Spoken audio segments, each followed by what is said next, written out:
देश की वित्त मंत्री निर्मला सीतारमण ने एक सांसद के पूछे सवाल पर संसद में गोल्ड लोन एनपीए पर ऐसी जानकारी दी जिससे पूरी संसद हैरान रह गई।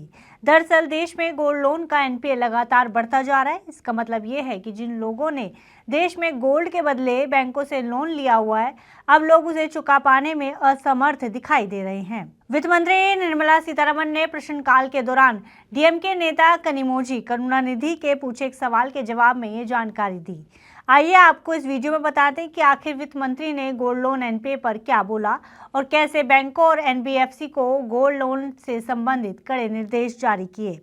वित्त मंत्री ने संसद में बताया कि शेड्यूल्ड कमर्शियल बैंकों और अपर मिड लेवल एनबीएफसी में गोल्ड लोन से संबंधित ग्रॉस एनपीए मार्च 2024 से जून 2024 तक 18.14% बढ़ा है और इसी दौरान एससीबीज में ग्रॉस गोल्ड लोन जीएनपीए में 21.03% की वृद्धि हुई है। इसके अलावा 30 जून 2024 तक एससीबी में गोल्ड लोन से संबंधित जीएनपीए रेशो 0.22% था और अपर और मिड लेवल एनबीएफसी का यह रेशो 2.58% देखने को मिला था।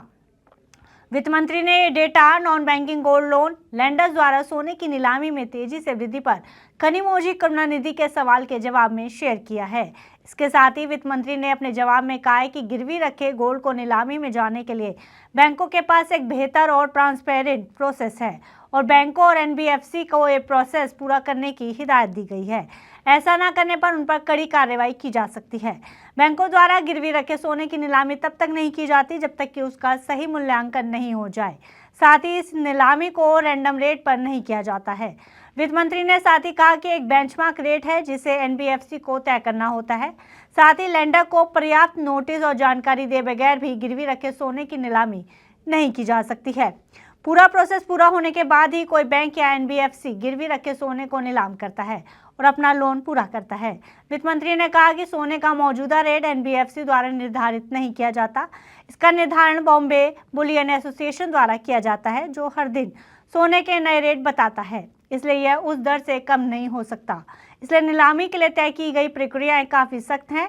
उन्होंने साथ ही कहा कि अगर इन प्रक्रियाओं का उल्लंघन होता है तो इस पर कार्रवाई करना सरकार का काम है। लेकिन इस पूरे प्रोसेस की प्रक्रियाएं बहुत ही विस्तृत तरीके से लिखी गई हैं और बैंकों द्वारा उनका पालन सख्ती से किया जाता है। अगर ऐसा नहीं होता तो बैंक के खिलाफ कार्रवाई का प्रावधान है।